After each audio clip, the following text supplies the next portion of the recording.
Muy buenas tardes. Muchísimas gracias por la interpretación, por esta introducción a este acto en el cual bueno, pues vamos a hablar de libros, vamos a hablar de literatura, vamos a hablar de autores y vamos a hablar sobre todo de Galicia, básicamente, porque como saben estamos presentando algunos libros que tienen que ver con un proyecto de intercambio cultural entre Buenos Aires y Galicia. Yo repito el eslogan porque es así: galleguizamos Buenos Aires y porteñizamos Galicia. En este momento estamos haciendo un poco de todo, porque está coincidiendo la presentación de los libros también con la actuación de algunos gallegos que vienen hasta Buenos Aires. Ayer hubo un concierto maravilloso que contó con presencia de público y que de alguna manera es esa parte de galleguización de Buenos Aires, ¿no? Hoy tenemos, tenemos la posibilidad de hablar de 5 libros y hoy hay 4 autores sentados. Me van a permitir que me incluya hoy como juez y parte, porque a lo largo de esta charla hablaremos también de mi novela. Hay un dicho muy popular que no sé si llegó a Argentina, de Paco Umbral, en una famosa entrevista en la cual él decía que quería hablar de su libro. Bien, pues yo hoy vengo a hablar de mi libro también. Pero quisiera que también, y por supuesto, en primer término, Manuel Castro, que es a quien tengo a mi derecha, Manuel Corral Vide y Mariana Vicat nos hablen también de los suyos. Yo quisiera empezar por Mariana Vicat, porque además quisiera que nos hablara de varias cosas. Quiero que nos hable de su libro, Betanzos, una torre y un misterio. Quiero que nos hable también de su trabajo de editora y me gustaría que nos hablara también de su pulsión por escribir. Comienza por donde quieras, Mariana, pero háblanos de esas 3 cosas, y de lo que tú quieras también. Bueno, y del proyecto, por supuesto. Del proyecto. Bueno, buenas noches, gracias por haber venido. Estamos muy contentos de estar en la Feria del Libro con este proyecto porque hemos trabajado mucho, hemos viajado a España, hemos llevado los libros de la diáspora, de la emigración, porque somos todos escritores que de algún modo estamos muy ligados a la Argentina, pero no olvidamos a nuestra tierra, ¿no? Y entonces armamos una colección de 20 ejemplares con el proyecto de mecenazgo que gentilmente nos amparó como un paragüitas el Centro Cultural Betanzos de Buenos Aires. Estamos muy agradecidos con ellos, son gente maravillosa. La presidenta Beatriz Lagoa nos aportó, pero todo, el corazón entero para esto. Y claro, eso fue un gran impulso para nosotros. Yo escribo desde que nací prácticamente, desde que aprendí a escribir. Pero hay un libro que ya lo van a ver porque va a ser presentado dentro de unos días, que es un poco el resumen de todo, porque yo en la tapa le pedí al autor, se llama Gallegos Sembradores de Ideas, y le pedí al autor que ponga un dibujo de Federico Rivas, que era un ilustrador gallego, también de la emigración, que es no sé si ustedes habrán visto o habrán conocido las historias de Constancio Sevigil, que era un escritor que escribía cuentos para niños, y yo le pedí que pusiera un dibujo de una de las tapas de los libros que se llamaba Misia Pepa, que es una lora que usa mantón, que usa zapatos de tacón y sombrero, y con ese libro yo aprendí a leer a los 4 años. Entonces le quise hacer el homenaje y ya lo van a ver, en la tapa tiene a la Misia Pepa. Y estoy muy agradecida también a la gente porque nosotros viajamos a Galicia, toda la comitiva, estuvimos con Benito Blanco, mi marido, con Alberto Arija, por supuesto, que era nuestro jefe de prensa, con Manuel Seoane. Viajamos a porteñizar Galicia. Llevamos tango, llevamos un cantante con una guitarra, bailarines.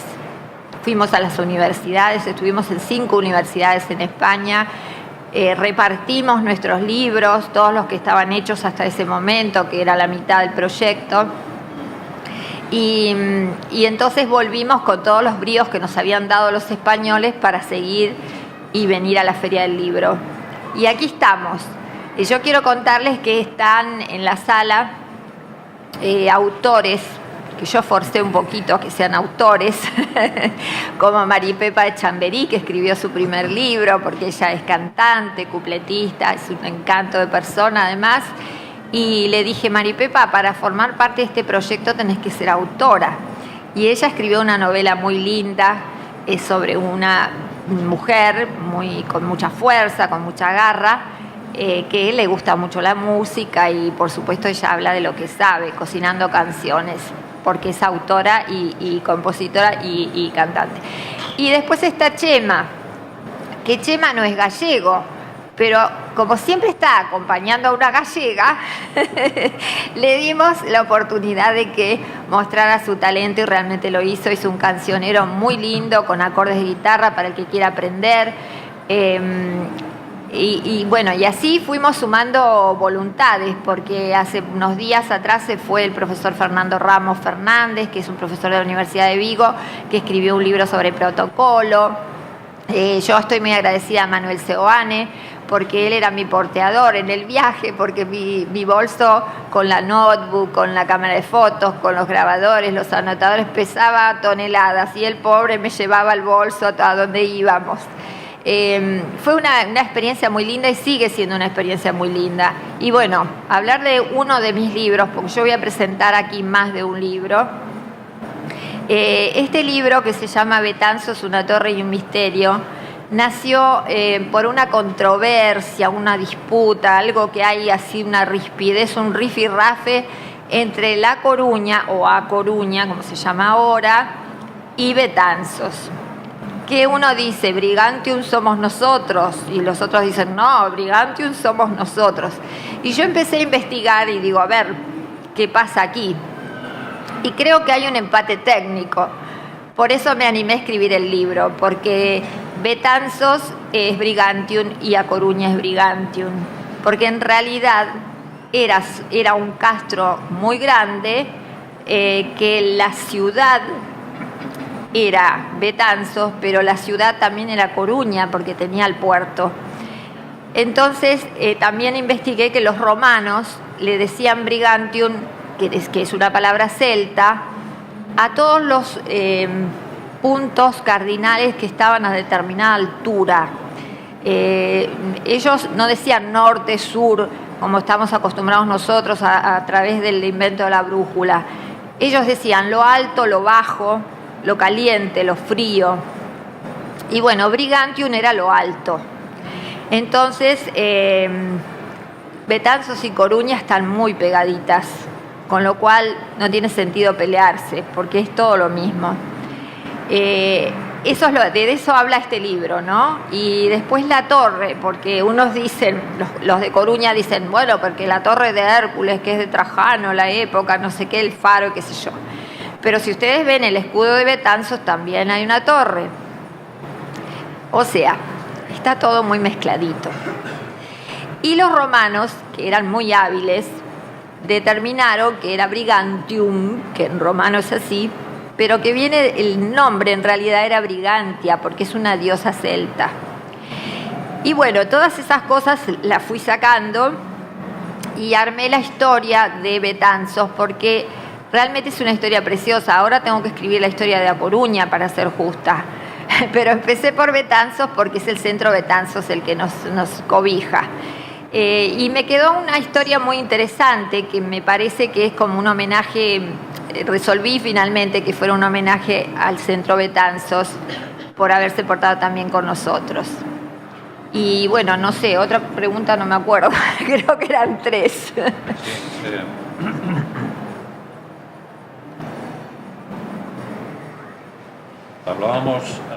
Hablábamos de tu trabajo de editora, porque claro, se conoce el trabajo de los escritores. Lo que no se conoce habitualmente es ese trabajo que está detrás de los escritores y es el que hace que los escritores tengan la posibilidad de poder ver sus libros editados, ¿no? Es un trabajo que es un trabajo oculto, es un trabajo, supongo que en muchas ocasiones pues arduo y además yo diría que no sé si con buena prensa, ¿no?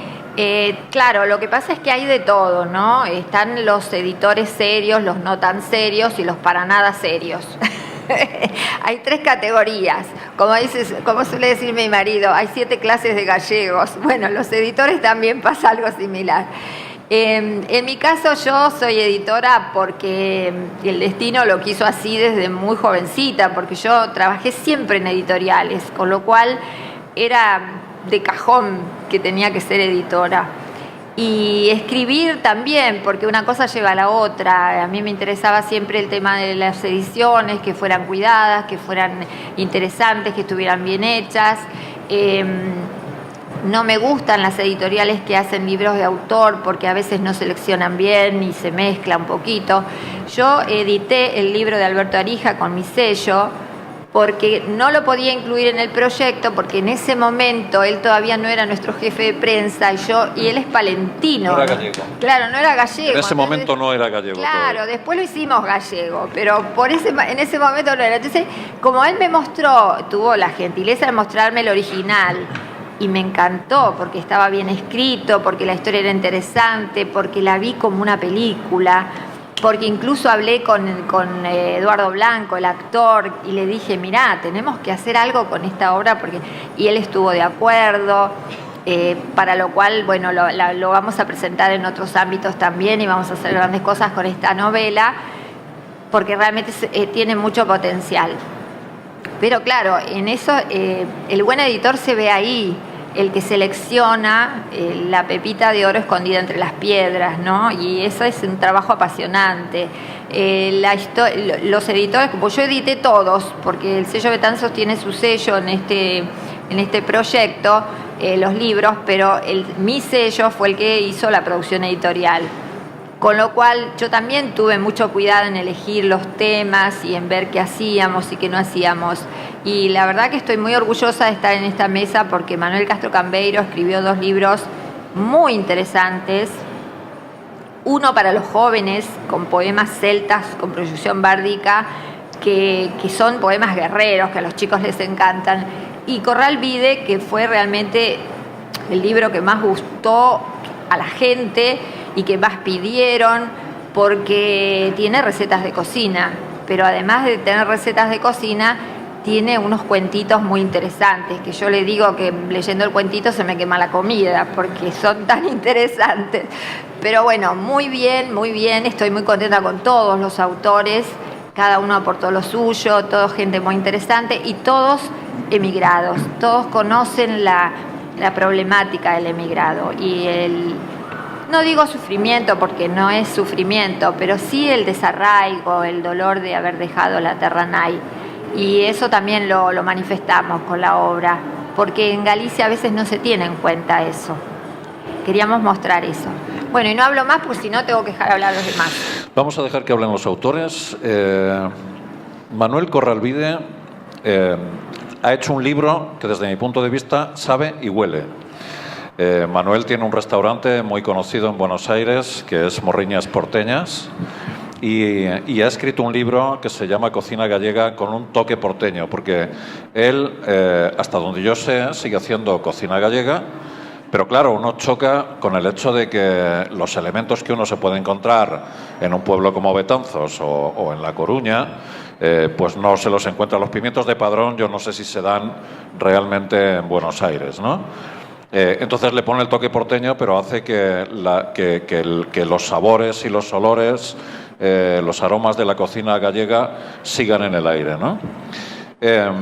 Yo quería que nos contara cómo es ese libro y no sé si se puede contar el making of, porque claro, el making of de ese libro tiene que ser tan interesante como la propia escritura, porque el making of está en la propia cocina, ¿no?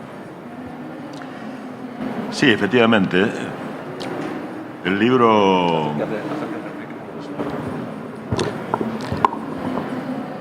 reúne una cantidad de crónicas, de las muchas que vengo escribiendo hace más de 25 años, para distintos medios, en algunos casos para dar conferencias, en fin. tratamos de mantener una coherencia tanto en la cocina como fuera de ella, ¿no? Cuando Mariana Vicat me convocó por este proyecto, me interesó muchísimo. Me interesó muchísimo porque desde que estoy en Buenos Aires siempre propuse que la cultura gallega, nuestra cultura, saliera un poquito puertas afuera de las instituciones, que tuviera una promoción masiva, que llegara a los medios de alcance nacional. Y entonces el proyecto dije que sí antes de que terminara de proponérmelo. Había que hacer rápidamente el libro, así que reuní aquellas crónicas que tenían que ver precisamente con esta temática. Cocina gallega, pero con un toque porteño. Obviamente hay infinidad de historias. Ya se sabe que todo inmigrante, de cualquier nacionalidad que sea, cuando llega al país de acogida, lo más entrañable que trae son las recetas, escritas o memorizadas. Y siempre los aromas de su tierra y de la infancia están presentes, ¿verdad? Cuando no se consiguen los ingredientes, aparece la imaginación, aparece una cantidad de recursos que hacen que podamos realmente recrear nuestros platos a 1 o 12.000 kilómetros de distancia.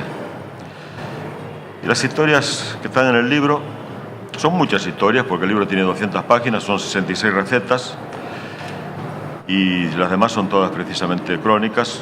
Muchas de ellas ocurren aquí en Buenos Aires, tienen que ver con esas historias que se promovían en los conventillos.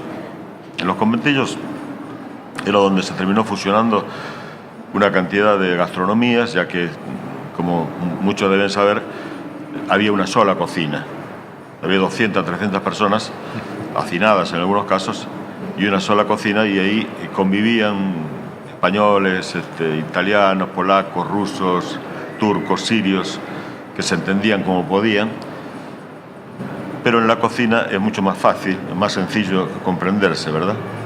Así que se cambiaban recetas, se intercambiaban métodos, y calculo que ahí está la cuna de lo que podríamos ir llamando poquito a poco la cocina porteña. No tanto argentina, porque de pronto en el norte y en el sur tiene algunas connotaciones con los pueblos originarios, pero la cocina porteña indudablemente es el resultado de esa fusión de las corrientes inmigratorias. Hay muchas anécdotas, algunas personales, la mayoría personales, así que calculo que resultó en definitiva un libro ameno, fácil de leer, y que se puede tener tanto en la biblioteca como en la alacena, al alcance de la mano, ¿verdad? Como para poder recrear esas recetas que tanto nos gustan.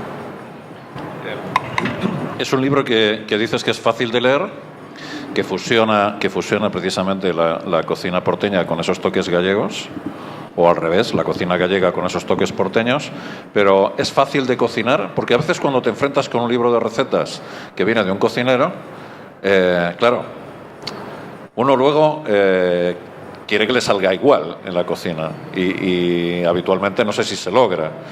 ¿Es un libro además fácil de cocinar, además de fácil de leer? Es muy fácil de cocinar.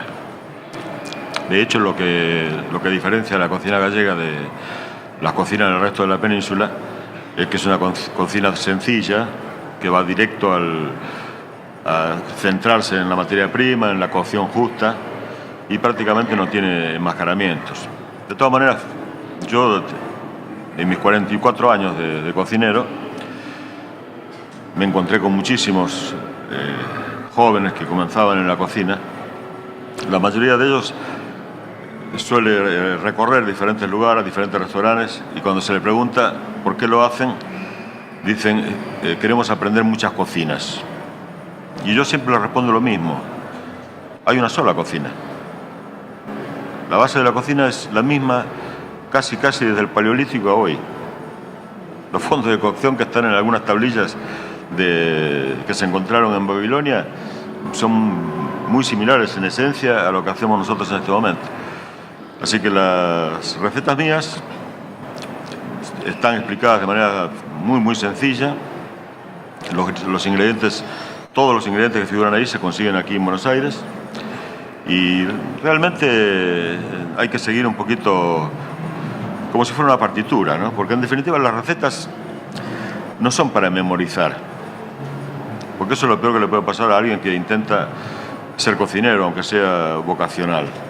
Las recetas son para interpretar, ¿eh? Uno va leyendo y le va poniendo su impronta, le va sumando su propia experiencia, le va sumando su propio gusto, su propio sabor. Cada uno de nosotros tenemos colores que nos gustan más que otros y también tenemos sabores que nos agradan más que otros. Es más sencillo, por supuesto, a nivel amateur, donde uno puede hacer algo muy personal. Cuando estamos en los restaurantes tenemos que pensar que tiene que gustar a cientos y miles de personas, y entonces hay que encontrar como un paladar estándar, ¿verdad? Que nos permita seguir viviendo, porque si la gente no entra al restaurante, difícilmente podríamos continuar en la profesión, ¿verdad? Sí, si la gente no entra al restaurante, mal asunto, ¿no? Manuel Castro nos va a hablar de 2 libros en lugar de 1. Es decir, que no te voy a dar tiempo doble, pero te voy a dar un poco más de tiempo. Vamos a hablar periodísticamente. Bueno, no tiene que ser titulares, pero no tiene que ser titulares, pero bueno, bien. Tienes un ratito. Porque sí me gustaría que nos hablaras de los 2 libros, de Poemas celtas y de la gaita gallega. Sí. A lo mejor empezando por el principio y explicando un poco el acto de inicio de esta tertulia. Bueno. Porque así, a qué grupo pertenece, cómo lo hace ese grupo, Perfecto. etcétera, etcétera. Cuéntanoslo todo.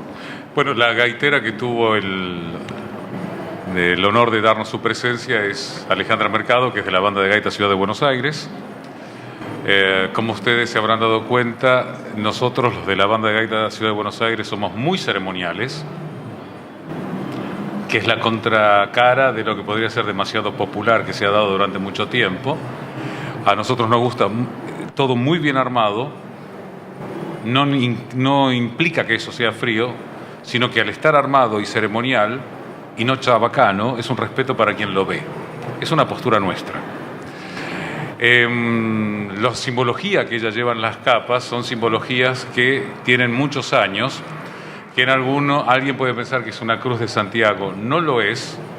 Es un invento que es la Cruz Celta de Galicia tomada... ¿Podemos verlo? Sí, se puede ver, cuando ella quiera, que es tomada de la Cruz de Santiago, y la capa se lleva al estilo templario. No es toda simbología en esta banda no está puesta porque sí, incluyendo todos los escudos hechos en hilos de oro que se llevan en las mangas. Los gaiteros la llevan de ese lado y llevan el escudo de Galicia. El tambor mayor, que es mi caso, lleva el escudo de Galicia en un lado, con las coronas, la casa real en la otra manga y la simbología o grado. Es decir, es una banda de gaiteros con graduación. No es un grupo en enchebre, aunque puede tocar música tradicional. Mismo algo muy llamativo es el escudo metálico, que es muy raro que lo lleven bandas gallegas, salvo Nova Fronteira de Valençá, muy relacionada a la Real Banda de Orense, pero en América esta fue la primera banda que se creó con un ordenamiento casi militar. De hecho, es la única banda gallega a nivel mundial que tiene su propia fuerza armada y su cuerpo de estandartes, que van desde la bandera de Galicia, la bandera del Reino de España, la bandera de la Ciudad de Buenos Aires, la bandera del antiguo reino suevo de Galicia, con el león y el dragón, con fondo amarillo, y otras banderas que se llevan más allá del estandarte regimental, que es de color bordó, con la cruz celta nuestra, que es un invento. Lo ideé yo cuando era muy joven y no tenía nada que hacer. La cruz de Santiago la inventó un sacerdote, un cura o un fraile, vaya a saber cuándo. Nunca fue una cruz. Es una espada, siempre fue una espada.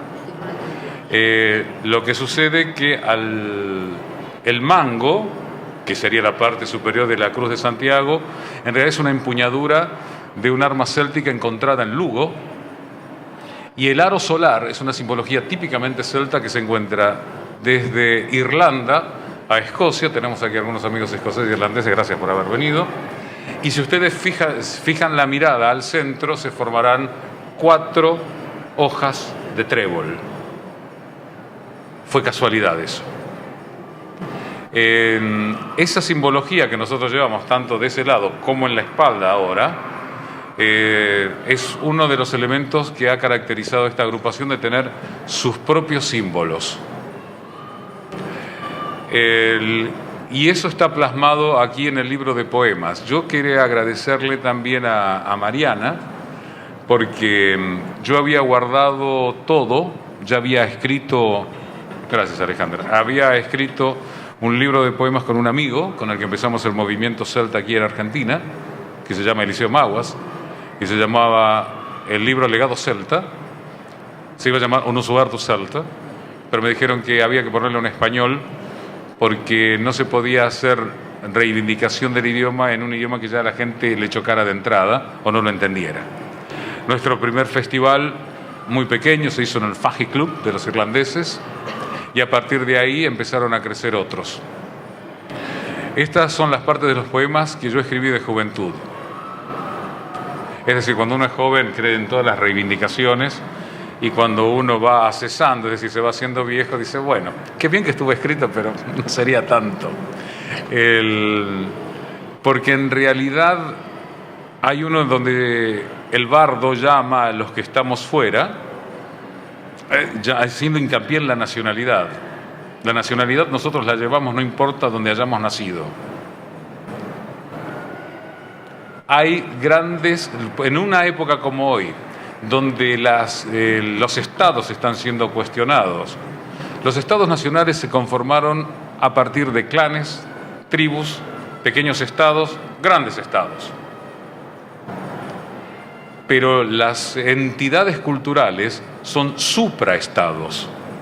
Entonces, los gallegos no están en Galicia, están en otras partes.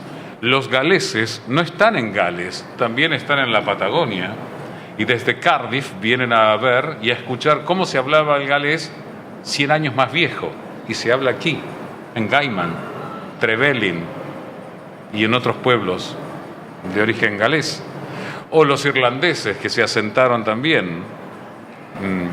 ¿Solamente los irlandeses son irlandeses en Irlanda o son irlandeses fuera de Irlanda? Los irlandeses son más irlandeses fuera de Irlanda. En Estados Unidos, hasta la 8ª o 9ª generación de irlandeses nacidos en los Estados Unidos, mi estimado Tony, que es irlandés, ¿no? Son irlandeses. Entonces hay verdaderos grupos culturales que son los que están chocando en realidad. Vendría mejor una integración. Esos son culturas supranacionales. Este libro de poemas, de proyección bárdica, son poemas propios, pero como los hubieran cantado o contado los bardos. Mariana dijo que eran guerreros. Es que nos pusimos en esa época en que éramos guerreros, en que todavía no habíamos sido vencidos por el latino.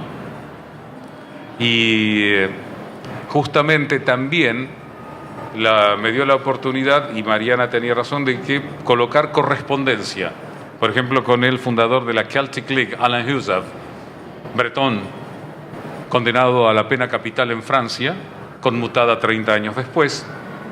Fue miembro de una agrupación que buscaba la independencia de Bretaña en un mal momento, la Segunda Guerra Mundial, con lo cual los franceses lo tomaron como un poco colaboracionista, con lo cual se tuvo que ir a Irlanda, donde fue condecorado por presidentes irlandeses.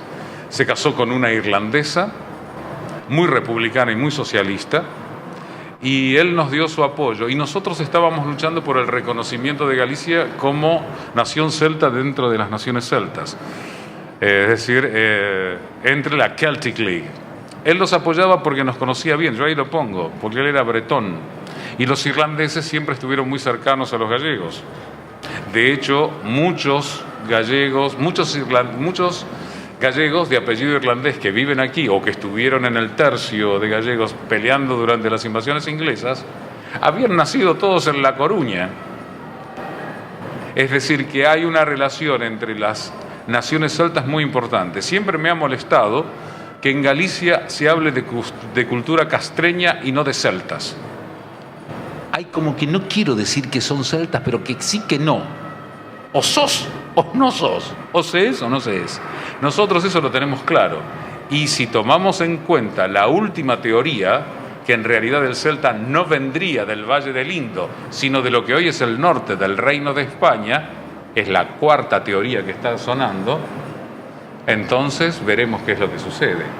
Cuando ustedes ven películas sobre historias celtas, ustedes ven, empiezan a contar Hallstatt en Austria, Laeken en Suiza, y después se van a las Islas Británicas. Y creen que la península ibérica es ibérica por los íberos. O cuando se hablaba de los celtíberos, los griegos llamaban, sí, los celtas de Iberia. No quiere decir, nunca se comprobó que se hubieran mezclado. Entonces, eso hace que aún hoy en día se maneje de acuerdo a intereses políticos. Y en eso los ingleses son muy astutos. Y los españoles son muy tontos. No saben valorar lo que tienen, pero ahora está habiendo un gran trabajo y un gran esfuerzo desde la inmigración, el caso de Higinio con el tema céltico, el caso de Brian Sykes de la Universidad de Oxford con el ADN mitocondrial y el estudio en los irlandeses y galeses, y gallegos y dijeron, oh casualidad, son todos lo mismo. Esto en el plano netamente antropológico. Estoy mezclando lo antropológico, lo cultural, lo de la banda, perdón que estoy haciendo un gran guiso. La cocina era tema tuyo. Pero lo importante es, por lo menos en mi caso, es que les interese y no se queden con lo que tienen o lo que se puede ofrecer, sino que hay otros libros más interesantes para leer que el propio, el mío en este caso. Aquí van a encontrar mucha simbología, por ejemplo, estos dibujos que hicieron cuando se hacían los festivales celtas. Yo creo que con Mariana, que tiene razón, que muchas de las cartas que tengo tienen que ver la luz. Seguramente estaré escribiendo un libro sobre el celtismo en Argentina, es decir, mi contacto con grupos como Luarna Lubre, de Víctor Romero, que estaban con la Liga Celta de Galicia, la Liga Celta de Asturias, la rama de la Liga Celta Internacional en la isla de Man, la de Bretaña, y todos los músicos que hacen ese tipo de música que es reivindicativa. El prólogo de este libro lo había hecho Higinio en gallego reintegrado. El gallego que yo utilizo no es el oficial, al que considero un castrapo, está mal, sino el más cercano a Carré Alvarellos. Pero hay una tendencia a volver al reintegrado. Algunos dicen que el reintegrado está muy aportuguesado, cosa que es verdad. Pero vaya a saber cuál es el destino que puedan tener y lo que los pueblos puedan decidir. Pero evidentemente el hecho de que esté escrito en gallego es reivindicativo porque esa era la razón. No sé si estuvo bien en esto. El tema de la gaita. El tema de la gaita que utilizó Alejandra es el modelo de gaita que hemos diseñado aquí, que es una gaita gallega de 3 roncones. Que me valió que durante varios años se acordaran de mi mamá en correos electrónicos que he guardado uno por uno impresos para después acordarme cuando lo tenga que leer a quién le tengo que contestar, porque siempre digo, muchachos, cuidado porque yo guardo todo. Entonces, cuando alguien me dice, le digo, a ver, no. Usted tal día, tal hora, dijo esto. El hecho de tener toda esa bibliografía me permite poder llevar a cabo esa empresa que veré cómo lo hago, que va a llevar mucho tiempo. El tema de la modificación de la gaita era porque necesitábamos una banda que no hiciera enchebre, sino que se mostrara diferente. El hecho de tener soplete más largo. El gallego como gaitero tenía la costumbre de tener un soplete corto y agachaba la cabeza. Nosotros habíamos decidido que no íbamos a agachar la cabeza nunca. El hecho de marchar disciplinadamente, casi militarmente, también tiene la razón de ser esa. Se dio en una época en que la Real Banda comenzaba a existir y otras bandas similares allá comenzaron a existir. Existió otra en Caracas, la Juntanza Filhos de Ourense, que lamentablemente ha dejado de existir y el amigo que la fundó está viviendo en Madrid ahora, pero el hecho es que nos permitió el celtismo relacionarnos con nuestros hermanos de cultura, como fue el caso de los escoceses, la Guardia Escocesa, St. Andrews Society, Highland Thistle, y nosotros, junto con otras agrupaciones también. Y empezamos a trabajar juntos independientemente, y los que más nos atacaron fueron los propios. Pero cuantos más nos atacaban, más fuerza nos daban. Entonces, la gaita, en el caso de Gaita Gallega, más allá de mostrar el modelo y todo lo que se publicó, tener que actualizarlo, porque en realidad los asturianos también lo llevaron a cabo, pero se quejaron menos. La banda de Mieres, de Evia y todo eso, los estaban usando. Es decir, lo que nosotros estábamos de acuerdo es en la evolución. Y utilizar, porque enseguida todos venían diciendo, señores, esto no es tradicional. ¿Y qué es tradicional? Usar la vela es tradicional. Entonces no podemos usar laparitas porque no son tradicionales. Entonces dice, la tradición gallega es esto. Muy bien. ¿De qué siglo? ¿Del 12? ¿Del 13? ¿Del 14? ¿Del 15? ¿Del 19? Porque las tradiciones gallegas eran distintas en cada siglo. En la Edad Media la tradición no se representaba, se vivía. Los trajes que nosotros tenemos como regionales en todo el mundo son del siglo XVIII y del XIX, no son anteriores. En esta portada hay un traje que es un zaragüelle, que es una falda pantalón de Tui, del sur de Galicia, hecha en lino. La usaban los nobles. Hay un montón de historias que son buenos para recordar. La gaita, decía, es un hilo conductor de la modificación a todo lo que se hizo aquí. Recordar a Abelino Rodríguez Arteaga, que fue el que modificó la primera gaita, que aparecerá en el libro también, la primera. La que se está usando ahora, que nos la hizo Clemente Neira, como le hace a Cristina Pato y a la Real Banda también, son esas gaitas. Otras las hemos fabricado aquí con una gran calidad, un gran nivel, y después eso también se utilizó en la primera grabación del grupo de música celta que se llamó Potim, cuyo lema estaba en gaélico, que era Amhuman Kjolta Keltiak, que significa nuestro propósito es la música celta y nuestra decisión es hacia la música céltica, y el lema de nuestra banda es que siempre adelante. No se puede avanzar hacia adelante con los ojos en la nuca. Y nosotros nos queríamos dejar de lado con todos esos tópicos que traían la inmigración, respetando lo que ellos traían, pero tomando lo que nos convenía. Porque las realidades de nuestros abuelos y padres eran de ellos, pero no son las nuestras necesariamente.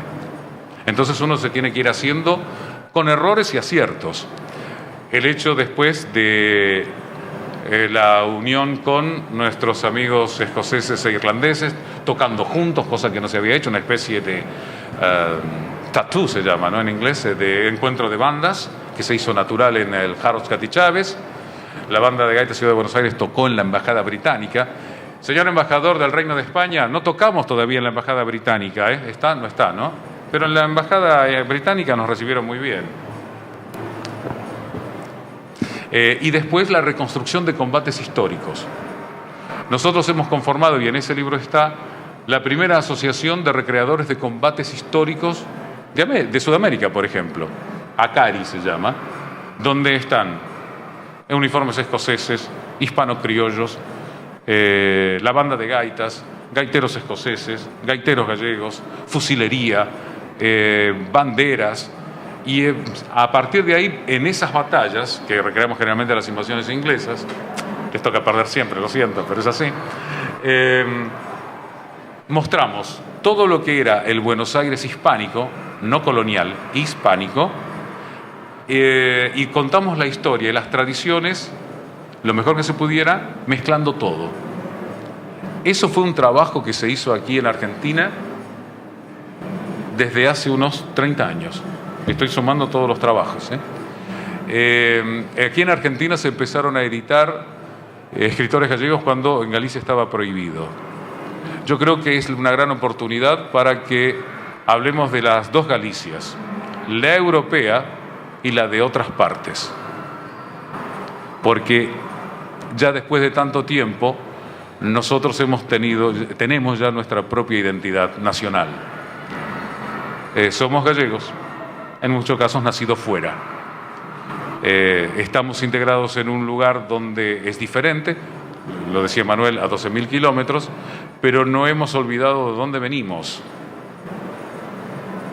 ni lo que somos, y si lo queremos conservar, porque con el tiempo nosotros, las poblaciones se mezclan, las identidades étnicas se van, pero la cultura queda.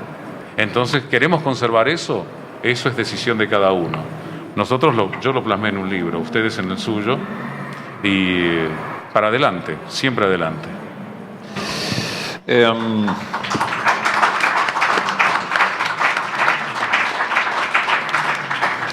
Yo creo que por respetar un orden en el cual en este momento estamos hablando de Galicia, y yo no voy a cortar eso para hablar de un libro que no tiene nada que ver con esto, sí me gustaría que habláramos durante un rato y luego en unos minutos yo cuento de qué va mi novela. Pero Mariana, por ejemplo, ha dado algunos apuntes históricos sobre Brigantium. Corral Vide nos ha hablado sobre la cocina, que no deja de ser una forma de cultura, y Manuel Castro ha hablado de la cultura gallega y de los gallegos que no solo están en Galicia, sino los que están fuera. A mí se me ocurre una pregunta que quería haceros a los tres, y que me gustaría que entre los tres, quizá cada uno desde su ámbito, explicara lo que piensa. Hay una cultura actual gallega, tanto dentro como fuera de Galicia, pero ¿cuál es el futuro de la cultura gallega en una aldea global donde se mezcla todo tanto? Preguntón. Pues la tenéis para los tres. Tiene como cuando antes no teníamos mundialización, teníamos cosas a favor y en contra. Y ahora que la tenemos cosas a favor y en contra, como todo. Pues tenemos, yo creo que más ventajas que contras. Por ejemplo, mayor capacidad de comunicación, mayor capacidad para intercambiar ideas, respuestas inmediatas a una duda que puedas tener. Hay un resurgir de las minorías culturales que nunca se fueron.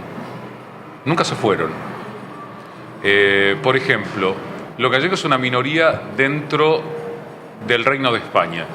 Los irlandeses, los galeses, la gente de la isla de Man, los escoceses, los de Cornwall, los de Cornualles, son minorías, aunque todas célticas, dentro del Reino Unido. En Francia, que no las acepta, tenés, por ejemplo, 5 minorías, desde los vascos, bretones, normandos, etcétera, Alsacia, Lorena, que están todos en un estado unitario. ¿Te acordás cuando una vez Mitterrand visitó la parte del Iparralde, como se llama el País Vasco francés, y le dijeron, bueno, quisiéramos poder tener la posibilidad de hablar euskera, y Mitterrand muy graciosamente le dice, votre langue c'est le français. Así que el idioma de ustedes es el francés. Pero las minorías existen. Y creo que no hay una frontera que te pueda dañar. Todo te va a dar algo, mi opinión. Tenés cosas a favor y cosas en contra. Como lo manejes, nadie tiene el certificado de larga vida de por vida. Pero yo creo que hay mayor cantidad de posibilidades que de cosas en contra. Bueno, ya recordamos aquello de pinta todo el día y pintarás el mundo. Yo creo que la globalización, en vez de perjudicar las identidades de cada uno de estos pueblos minoritarios que está mencionando Manuel Castro, al contrario, la refuerza. El ser humano necesita irremediablemente cobijarse en su propia cultura. Y es la única forma precisamente de integrarse a esa globalización. Es absolutamente necesario. Fíjate que en la gastronomía se plantea que aquel tipo de alimento que se llame igual en todos los países del mundo seguramente es perjudicial. Ya sabemos que los platos de la llamada cocina fast food o chatarra precisamente tienen el mismo nombre en Uganda, en Tailandia, en Rusia, en todos los sitios. La necesidad de aferrarse a la propia comida, a los propios sabores, es como una coraza que irremediablemente tenemos los seres humanos. Así que desde ese punto de vista tan sencillo, la cultura gallega y otras culturas llamadas minoritarias creo que van a perdurar siempre, y mientras tanto nos sigamos llamando seres humanos. Sí, yo creo eso también, porque además es una necesidad. Los seres humanos somos gregarios por naturaleza, pero también nos vamos agrupando según el hilo conductor, ¿no? Algo que nos une, algo que nos identifica. Y las minorías como que refuerzan eso que dijo Manuel de la Corazza, Manuel Corralvide, son los dos Manuel, de la Corazza, me parece muy cierto. Y yo les voy a contar una anécdota de lo que me pasó, porque el 4 de mayo, dentro de 2 días, vamos a hacer una queimada, vamos a presentar el libro La Queimada y vamos a hacer una queimada. Entonces, por supuesto, aquí en esta mesa va a haber una bruja y va a ser todo el ritual de la queimada para presentar el libro. Y tuve que pedir permiso. Entonces la persona que me atendió primero me dijo, pero ¿y por qué van a hacer eso? Si acá tomamos mate. Y sí, pero nosotros somos gallegos, nosotros tomamos queimada, no tomamos mate. Y entonces me dice, bueno, pero tienen que venir los bomberos. No, porque nosotros no le vamos a prender fuego a la Feria del Libro. Lo que vamos a hacer es un ritual mágico que tiene que ver con nuestra cultura. Y bueno, al final el bombero lo entendió y me dijo, no me lo pierdo, va a estar buenísimo. Y le vamos a ofrecer un vasito con un traguito de queimada, porque creo que las culturas, los grupos minoritarios, como decían, pero que son tan ricos en su esencia, tienen mucho para mostrar y tienen mucho para compartir con otras culturas. Yo creo que por eso no nos vamos a diluir ni nos vamos a perder, porque desde nuestra sangre tenemos una identidad cultural. Y eso no se pierde, eso se trae desde la cuna. Yo soy machado por parte de madre y no me crié en un ambiente demasiado gallego, pero sin embargo Galicia siempre me atrajo y es una cosa atávica, es una cosa que va más allá de los conocimientos de uno. El lugar de donde uno viene, la esencia no se pierde. Yo quería comentar algo con respecto a la comida y a las culturas, y como todo tiene que ver con todo, como decía mi amigo Pancho Ibáñez, a veces esto puede tener algo de nacionalismo, pero bien entendido, porque el nacionalismo es peligroso. Cuando alguien habla de comidas y de nación, enseguida viva la patria, y la patria a veces es el idioma que uno habla y no la tierra donde uno nace, o a veces es la cultura que uno tiene o puede ser su infancia. No hay algo muy estipulado en lo que es, pero la esencia que se hereda cultural, eso es indestructible. Supóngase que los italianos dijeran, viva la patria porque tenemos nuestra comida nacional, espagueti con salsa de tomate. El espagueti es chino y el tomate americano. O los amigos irlandeses, tenemos todo comida con papas, patatas. Si la patata era americana. Miren, no tenemos comida. El lacón con grelos. Es que las cocinas nacionales, las más poderosas cocinas nacionales, son las que admitieron más fusiones. Ustedes fíjense, tal cual, me quedo con eso. Fíjense que el mestizaje más grande de la humanidad se ha dado en los platos, en las comidas. ¿Sí? Tal cual. Yo siempre he dicho que donde esté una buena comida, que se quite lo demás, ¿no?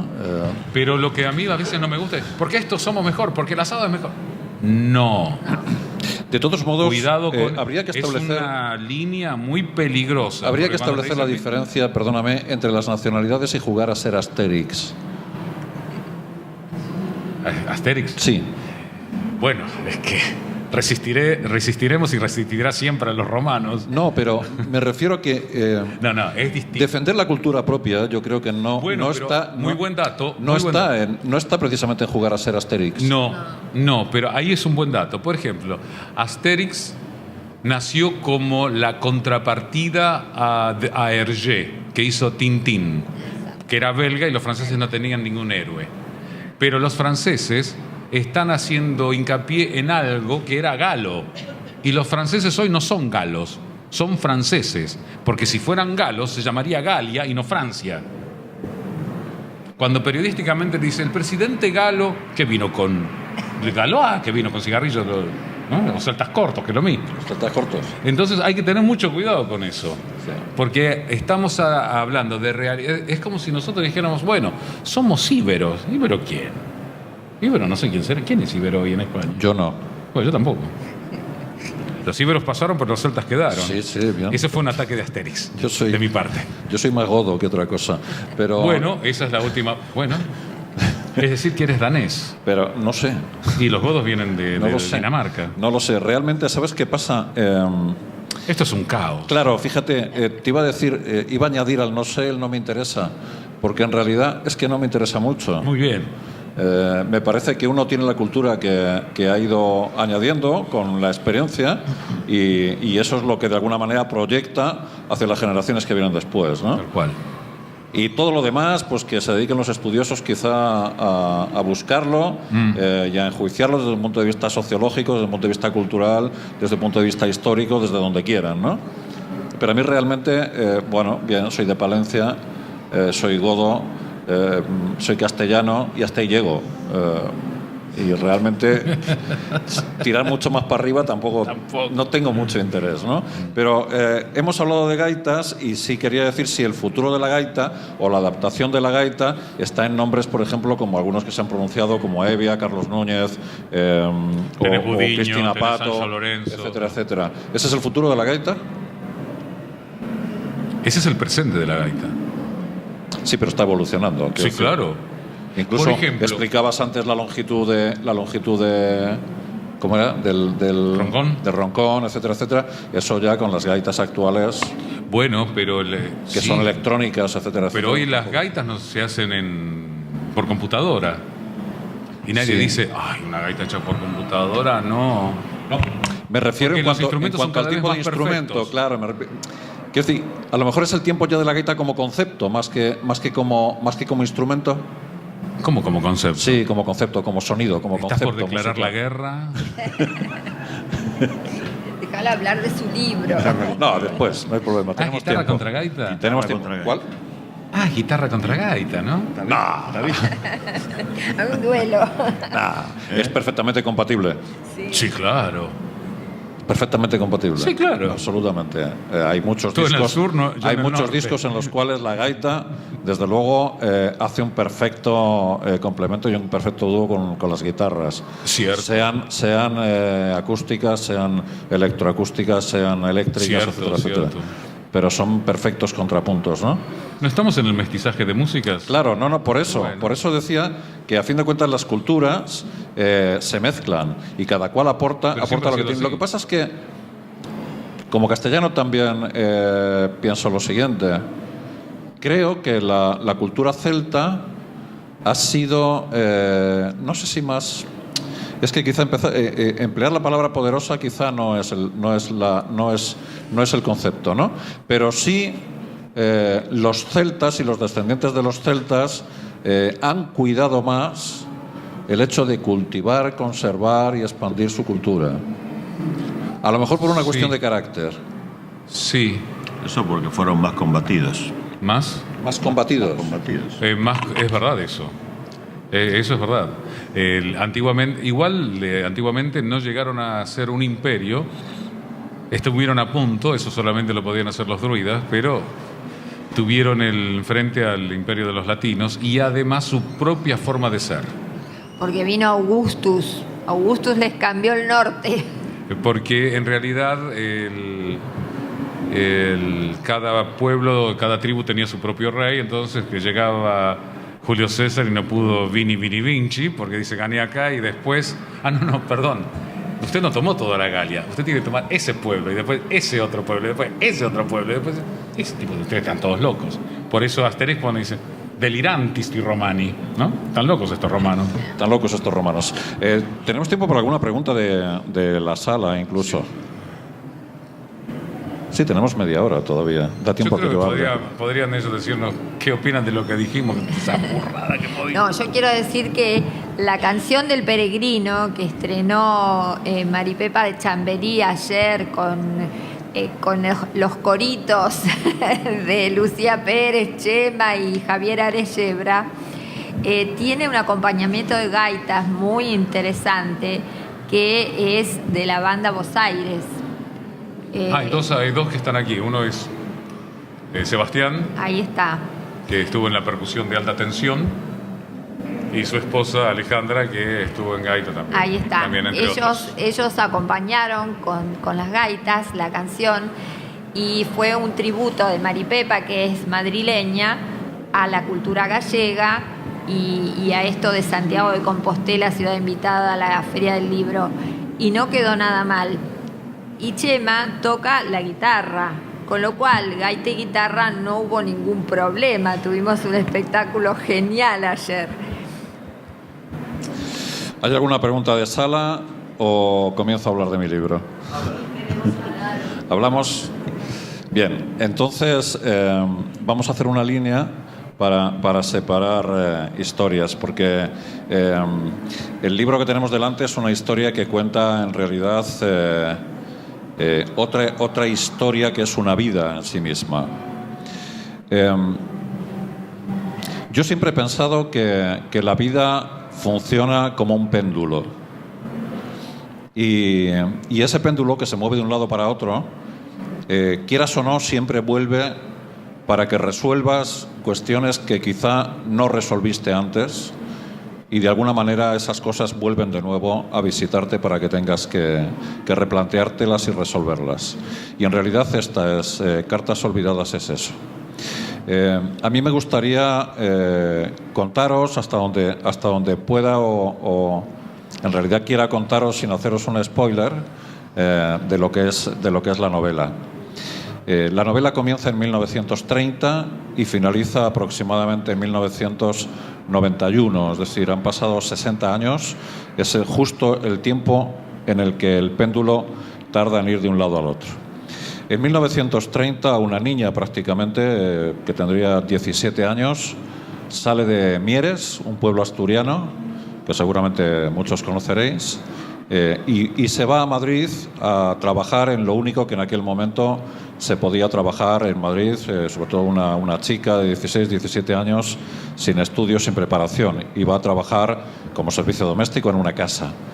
Nada más llegar a Madrid, conoció a una persona, conoció a un hombre con el que tuvo una relación y quedó embarazada. Cuando quedó embarazada, este hombre desapareció y esta mujer, para poder conservar su trabajo, porque trabajar en una casa como servicio doméstico con una criatura era imposible, estamos en 1930, por lo tanto las costumbres de entonces son las que son, necesita dejar a su hija en un hospicio para seguir trabajando y por lo tanto la deja en un hospicio donde va a visitarla cada semana, periódicamente. Según va pasando el tiempo, en 1932, con la crisis de la preguerra, ella pierde el empleo, es imposible ya mantenerla en casa y decide volver otra vez a su pueblo, a Mieres. Pero para entonces tiene 18, 19 años, es una cría, es una mujer muy joven, es soltera, y presentarse en un pueblo como Mieres, un pueblo pequeño, siendo soltera y con una criatura, de alguna manera marcaría su vida. No se atrevió y se marchó a Mieres dejando a su hija en el hospicio, donde quedó mientras ella se fue de nuevo al pueblo. En ese pueblo, al cabo de unos meses, conoce a otro hombre con el que termina casándose en 1934 y al que no le dice que tiene una hija, no se lo dice. En 1936 ella vuelve a quedar embarazada justo en el momento en el que estalla la guerra civil y al marido lo reclutan en el bando republicano y a los pocos meses recibe una herida producto de la guerra, de un combate, y va a parar a un hospital en Asturias, un hospital de campaña, donde precisamente en ese momento entran las tropas de Franco, lo detienen y se pasa toda la guerra civil en un campo de concentración que está en Haro, en La Rioja en La Rioja española.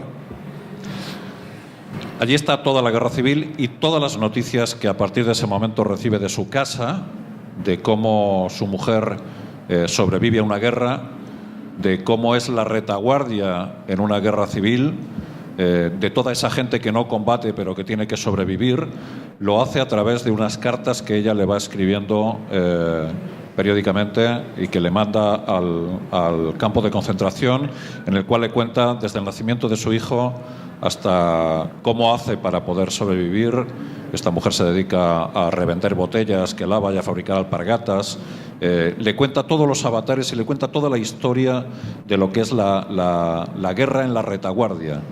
Y él va guardando las cartas porque es todo lo que tiene de su casa, es toda la historia que tiene de su familia, y lo va guardando en una cartera. Cuando termina la guerra civil, le dan la libertad condicional y entonces, bueno, pues él vuelve a casa, sube a un tren y nada más subir al tren le roban la cartera. Y le roban las cartas y le roban toda la historia y toda esa concentración de sentimientos que una mujer en la retaguardia le escribe a su hombre contándole cómo había pasado esos 3 años. Se lo roban. Se lo roban, él vuelve a casa, pasa el tiempo, pasan los años, pasan 50 años y 50 años después, un buen día, suena el teléfono de su casa y alguien le dice que tiene esas cartas y que quiere devolvérselas.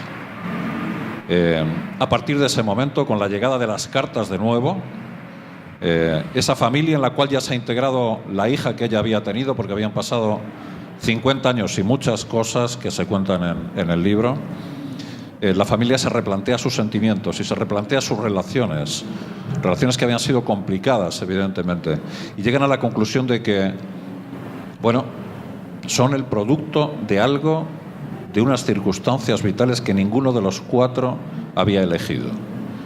Eso es lo que hace la vuelta de esas cartas y lo que de alguna manera a mí me mete en la historia de esta novela, porque, bueno, yo fui quien llamó por teléfono ese día, 50 años después, para decirle a esta gente que yo tenía sus cartas y que quería devolvérselas.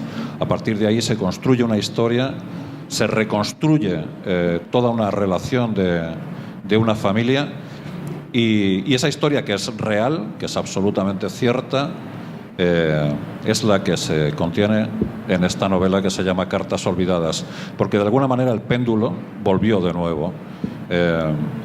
Yo entonces trabajaba para Radio Nacional de España, en España. Hice ese reportaje y el reportaje, que fue premiado con uno de los premios más importantes en periodismo radiofónico en España, se llamaba de la única manera que yo pensé que tenía que llamarse, y es El cartero siempre llama 2 veces, porque en este caso las cartas fueron 2 veces a parar al mismo destino. Eso es lo que puedo contaros de la novela. Con respecto al hecho de que yo decida escribir, también tiene que ver con una historia pendular. Cuando esta historia llegó a mí, estábamos hablando de los primeros 90. Yo lo primero que vi, evidentemente, era lo mismo que Mariana, vi imagen y me pareció que era una historia como para tratar desde el punto de vista del cine y además con un ritmo cinematográfico. Yo creo que el libro es muy cinematográfico, es muy visual.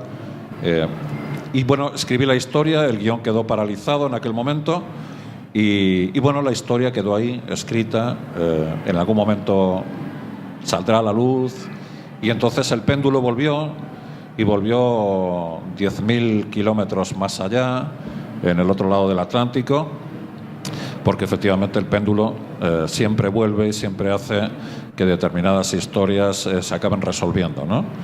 En este caso, yo quiero dar las gracias a 2 personas hoy en esta sala.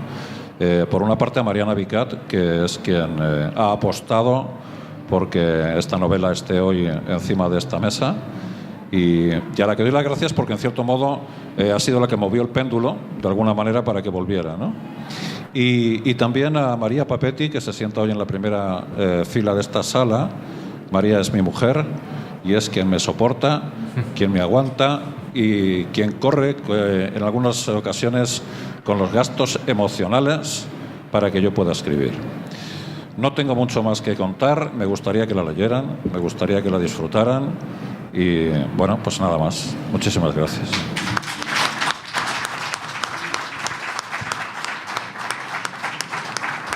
Yo, Alberto, quería comentarte algo, tomando algo de lo que habías comentado relacionado con el trabajo de Mariana. Se lo dije a ella en persona y lo reitero ahora en público. Te lo dije varias veces, pero lo voy a decir en público. Ella sabe que hizo un gran trabajo, pero ella ha dado un puntapié inicial, porque esta es una prueba de muchos trabajos que ella va a tener que hacer para conservar cierta memoria de trabajos hechos por personas que pueden ser más o menos conocidas, pero que hicieron algo dentro de los circuitos netamente comerciales y que tiene un público muy importante y voraz que busca otras cosas, no lo que le vende el gran mercado. Y entonces esto es una prueba es un esfuerzo muy grande y un gran logro de rescatar aquellas cosas que, por ejemplo, otros ya dijimos, bueno, el archivo se guardó y ahí quedó, ya hicimos lo que había que hacer, ¿no? Así que yo creo que es un gran trabajo. Lo lamento, sé que no dormís hace días, pero es lo que te espera de acá en adelante. Sí, yo quiero decir también que tenemos un TVO, tenemos cosas para chicos, jóvenes, más grandes, todo, es una gama muy, muy colorida y muy amplia de libros. Pero también tenemos un espacio que se llama Hermanos Celta en Facebook, que me gustaría que lo visitaran y que lo siguiéramos nosotros nutriendo con todos nuestros logros, nuestros esfuerzos, porque forma parte de este arranque que hicimos con la integración compostelana porteña y que nos gustaría que fuera más allá. Como dice Manuel, tenemos que integrarnos todos los que tenemos el mismo interés en determinado tema. No importa la nacionalidad, no importa el color político, porque no se trata, yo nunca mezclo política con cultura, los dejo opinar a todos, cada uno se hace cargo de lo que dice, y de ahí surgen estas historias, porque este libro de Alberto es una historia maravillosa. Además, él no contó, por supuesto, es muy hábil, él quiere que compren el libro, porque este libro se compra, no se regala porque no forma parte del proyecto de mecenazgo, es un libro editorial común. Pero de todas maneras, es un libro que tiene tanto para dar, porque hay todas unas historias, porque él habló desde la mujer, pero lo que le pasa a él en esos años que él está en el campo de concentración es algo increíble, y que él haya logrado ver a este señor vivo, ya viejito, con toda una historia por detrás, y que haya podido hilvanar todo eso y hablar con él y darle el cierre, a mí me parece que es muy meritorio. Y María se emocionó, y a mí me parece muy bien que se emocione, porque son una pareja que se nota que se quiere mucho. Yo los aprecio mucho a los dos. Hacemos radio a veces con Alberto, que él tiene su radio Dos Orillas, y Alberto vino a hacer como una especie de revolución acá en Buenos Aires, porque hace muy pocos años que está, pero él ya se ganó un lugar en la colectividad española, y se la ganó, no es gratuito, por supuesto que nada gratis, no, nada, pero él se lo ganó con ese esfuerzo, con ese tesón, con esas ganas y con la paciencia de María. Entonces vale mucho. Yo quiero hablar también de Manuel Castro Cambeiro, que ustedes vieron la voz que tiene. Bueno, él es jefe locutor, trabaja en un canal de televisión, siempre trabajó de periodista así medio estrella, porque es muy amigo de la pantalla, pero es un tipazo. Y les quiero contar una anécdota, porque lo lindo es el cotilleo, ¿no? Ahora llegamos a la época del cotilleo. Él tiene un roble en el jardín de su casa. Y cuando le pasa algo muy lindo se abraza al roble, y cuando tiene una angustia se abraza al roble, porque el roble es el árbol celta de la energía. Los robledales, las carballeiras, claro, yo no quería decir tanto. Pero es interesante esto. La carva Se lo dije a Chiche Helblum, el tipo me estuvo jorobando todos los días. Porque es una costumbre celta. Yo Se no llama sé si- bioenergía. Claro. Santiago de Compostela está en un lugar bioenergético. Exactamente. Las grandes catedrales están en lugares bioenergéticos. Y Los que- Menires, el Parque de los Menires, que está acá en Pero es Argentina, interesante. que Sale, después lo sacaron. sale al jardín Se en abraza pelotas al y se abraza a un árbol. Sí. Y es una Y- costumbre muy ancestral celta. Entonces, Sí, señor. ¿Por qué en pelotas? Me parece Está bien. desnudo o con poca ligero de... No, Ligero de casco, no, vos me vas a dijiste decir ahora. desnudo, hacete cargo. No, porque quiero contar que Es un árbol sagrado, ¿no? era la Dice- última o la primera línea ¿Cómo? de los celtas cuando se pintaban de azul y salían todos desnudos Y la Virgen del a Carmen pelear.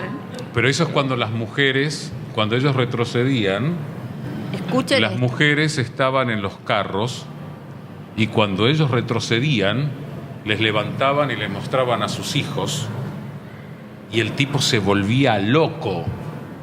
Entonces arrojaba su armadura, si es que ya no la tenía, tiraba su espada y se lanzaba con las manos hacia el enemigo y le ganaban. Y después se llevaban, todavía en Galicia hay mucho el árbol del tejo. Del tejo se saca un veneno que se tomaba antes de caer prisionero. No sé si en Irlanda también había unos venenos que se tomaban antes de caer prisioneros y provocaba un cierto veneno que la persona quedara con los ojos abiertos, tiraba la mandíbula baja hacia adelante y era como si le estuviera sonriendo al enemigo, aún después de muerto. Para que vean. Con onda. Pavada de cultura la celta, ¿no? ¿Y saben por qué me contaron a mí? Me lo dijo Higinio Martínez, con lo cual chapó. Que los romanos se atrevían con los celtas porque los celtas usaban unos collares y unas joyas de oro que no eran joyas en sí. El sino torque. El torque. Y era el motivo por el que el romano se atrevía a matar al celta, porque se quería quedar con el torque. Bueno, fueron las primeras condecoraciones. Si ustedes ven algunos romanos que tienen como dos aros cortados y llevan la capa, esos son torques. Fueron las primeras condecoraciones. Es la historia de las condecoraciones militares. Claro, para que ustedes vean por dónde, siempre por dónde, ¿no? Porque si hablamos de las conquistas, en todas partes fue el oro, Bueno, oro. pero mis antepasados celtas coleccionaban cabezas de romanos, así que estamos empatados. Bueno, Se no hacían hablen. buenas copas, ¿eh? Tenían gran capacidad, ¿sabes qué te sirvo? Era un honor, ¿eh? Bueno, ¿vieron el estilo? Los franceses lo usaban mucho, que tienen la arcada y una cara puesta. Viene de esa época, de las cabezas que se colocaban en las paredes. Es que Qué es lindo. lindo. No es lindo. Pero lugares energéticos. Mira, esta era la cabeza de tu abuelo, por ejemplo. Bueno, pero voy a contar otra cosa que me contó Segundo Vázquez Portomeñi, que es un profesor de la Universidad de Santiago de Compostela, que la Catedral de Santiago está en un lugar energético porque era un cementerio. Los cementerios son lugares energéticos, para que ustedes vean que ahí no se termina todo. Bueno, donde se colocan los menires también tenés lugares que son, por ejemplo, el caso de Karnak en Bretaña, se decía que el mar nunca invadiría mientras esa especie de acupuntura en la tierra estuviera puesta. Hasta que a uno se le ocurrió empezar a sacar algunas piedras y vio que el agua sí venía en serio. La pusieron otra vez y el agua retrocedió. Creer o reventar. Pero reventar. Eso como- pasa con Stonehenge, con los en Dombate, Briteiros y en otros lugares donde hay dólmenes. En Irlanda también hay un lugar donde el sol pega en un determinado lugar también. En La Coruña está el Parque de los Menires, El Parque que de ese es los más Menires, moderno. que son astronómicos, tienen unas ventanitas que uno se pone ahí y ve determinada estrella. Y acá en el norte argentino, los indios tenían sus menires puestos también.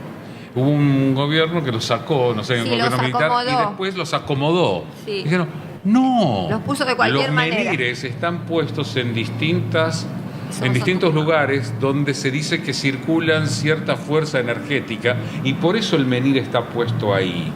No es que lo pongo en el jardín en la mitad porque queda lindo. ¿Dónde tiene que estar? Tiene que estar ahí. por Así qué? es. Porque es ahí. Me quedan 5 minutos para mandarles a su casa.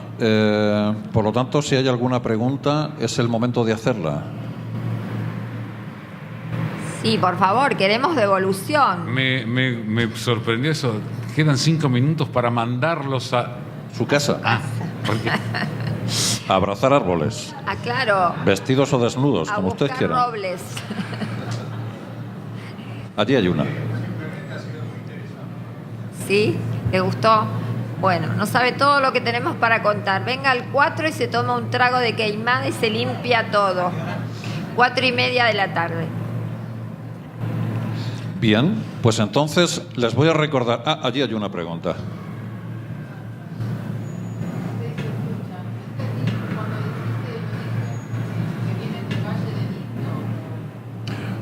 a mí se decía que los celtas venían primero del Valle del Indo y en peregrinaje hasta el centro de Europa. El crisol se produce en el denominado cuadrilátero, donde estaría la República Checa, parte de Austria, norte de Italia, los Alpes, donde se encontró Ötzi. Ahí es donde está Hallstatt, cerca de Salzburgo, donde había sal y era muy importante en las minas de sal. La primera cultura céltica es Hallstatt, que es la más antigua, que es la gallega, la más antigua. La Ten es posterior, en lo que hoy es Suiza.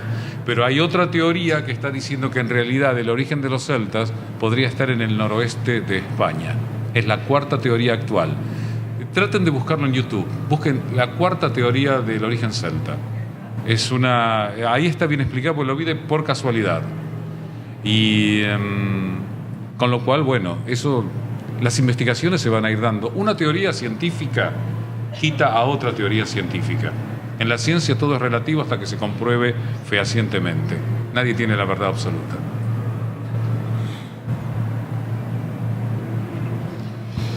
Bueno, pues les recuerdo que el stand de la Casa de Betanzos está aquí apenas a 20 metros. Allí pueden hacerse con los libros que ven sobre la mesa y otros muchos que están por allí. Así que vayan, busquen, lean, diviértanse, abracen árboles, hagan lo que quieran, pero sean felices. Muchas gracias. Les encontramos aquí el día 4 a las 4:30 de la tarde con Queimada.